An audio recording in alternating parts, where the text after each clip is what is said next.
Hello, weary travelers, and welcome back to the Temple of Kung Fu. As always, I'm your host, the Shaolin Kid, and tonight's tale... We'll avenge our friends.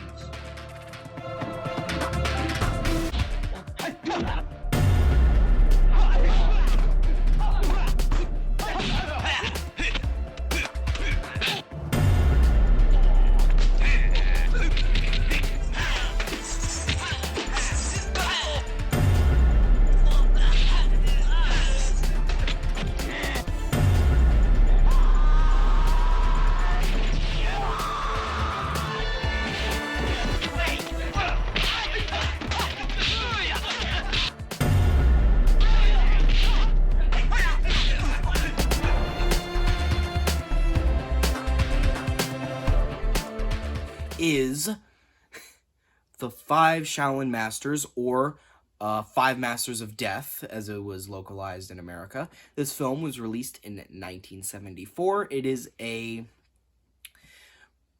Shaw Brothers production, and it's like every great kung fu film, or just every kung fu film in general, it is a revenge story. And this movie was really fun, honestly. But before I get into it, I want to give a little background information. So the director and the fight choreographer, they had collaborated on other movies talking about, I guess, the destruction of the Shaolin Temple. They had made other movies on it. And I think they had made at least 4. But apparently, the choreographer and the director must have had some kind of falling out, or something, because later on, I don't know when, I don't know why exactly, but apparently the choreographer said that the director didn't know much about Kung Fu, and he credited himself as coming up with the Shaolin Temple storytelling of the collaborations that they had made. So they must have not liked each other very much if the choreographer was just going to throw him under the bus like that. I mean, then again, if you don't know much about Kung Fu and you're making Kung Fu movies, I'm just saying maybe your choreographer has a little bit of a right to not like you very much. But, yeah, I honestly thought that this film was fun, and though I do have a few problems with it, but they're like little nitpicks, I guess, but it's just kind of weird. So, this film is about 5 Shaolin Masters, this is like, as you'd assume, or like 5 Shaolin fighters who, after the Qing dynasty burned down a Shaolin temple, they are the 5 survivors from that temple, after one of their students from the temple betrayed them, and it was a traitor, and then he gave them a location of the temple, so the Qing dynasty burned it down and killed all the Shaolin fighters except for 5, the main 5.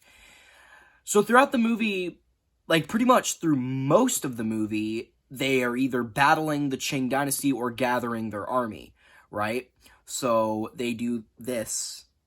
This is like their hand symbol, right? And whenever they show it to people, like they'll know, oh yeah, I know what you're talking about. I know what you mean. But if they do it and people don't know what they're talking about, they're not cool.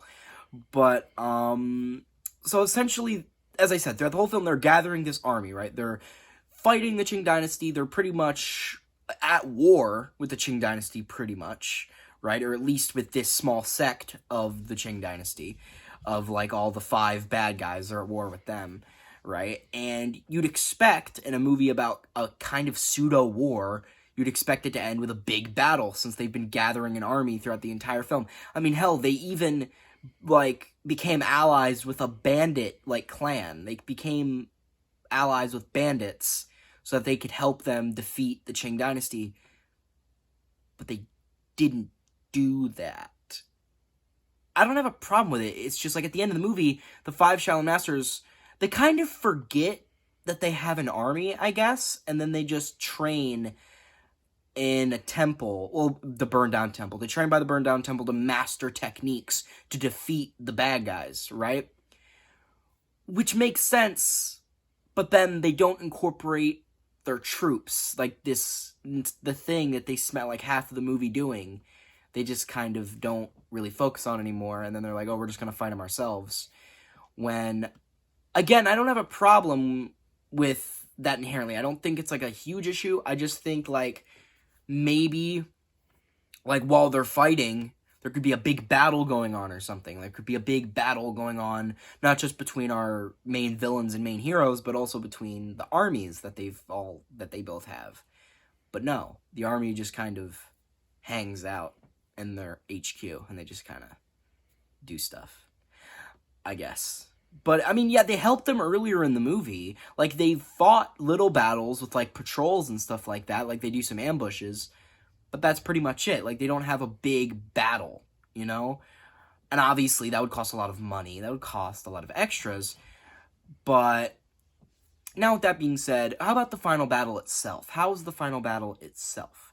It was really enjoyable. It was very fun. And although I do think there were some, like, fights that were more focused on than others, which is not a problem, because obviously there are some, like, we have 5 villains and 5 heroes in this movie.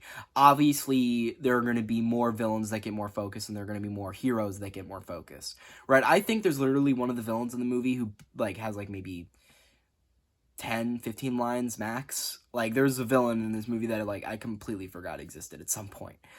And obviously, I think, like, the main villain is the traitor, because obviously he has the most history with all the Shaolin fighters, because, you know, he used to be a student at their school, at their temple, right? And then he betrayed them. I don't remember why he betrayed them. Maybe because he was just bad. Maybe he was just evil, right? I mean, it's a kung fu movie. You don't really got to think that deep into it. But, I mean, also that, not to disrespect kung fu movies. They can have deeper characters. I'm just saying they don't always need to. But, yeah, he seemed to be the main antagonist, especially since he was the last villain that they took out, you know, and he had the, like, I guess the most climactic fight. Well, not really the most dramatic death. Now I'll get into that. The death scenes in this movie are fucking ridiculous. And the fact that when a character dies in the film, like when a, like, important or, like, a named character dies, they make it the most dramatic as possible. Either they make a ridiculous noise like, and then they die, right? They either make a ridiculous noise, or they just, like, go, and they, like, flop around for, like, 15 seconds. They, like, fall into the ground, and then they get up, and then they spin around, and they fall on the ground again, and they get back up, and they go, ooh, and they slowly fall into the ground. It's really ridiculous. It's probably some of the most ridiculous death scenes I've ever seen in any kung fu movie.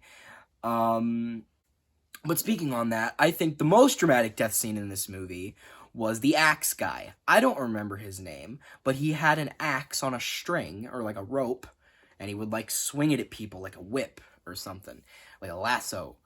So the fighter, the hero, he has a staff, right? And then the other guy, the axe man, he has the axe, and their fight actually is pretty long. They cut back and forth with their fight, but eventually it ends in the water, and eventually the guy with the staff, like, he charges up his staff, and he, like, does all this, and he, like, flips the water up, and then he just, well, boom, he bonks him on the head, and apparently that's enough to kill him.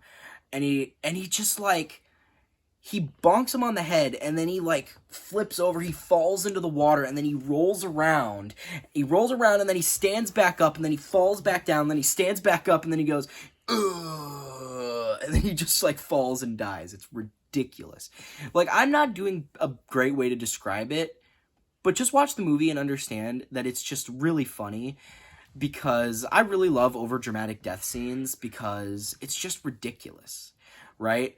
And that's not the only time this happens in the movie. Like, I think it takes a while for these people to actually die. Like, they flop around for a solid 10 seconds before they actually die.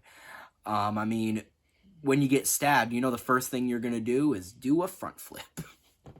Right? That's the first thing you're gonna do. I just think it's funny how, like, dramatic it is.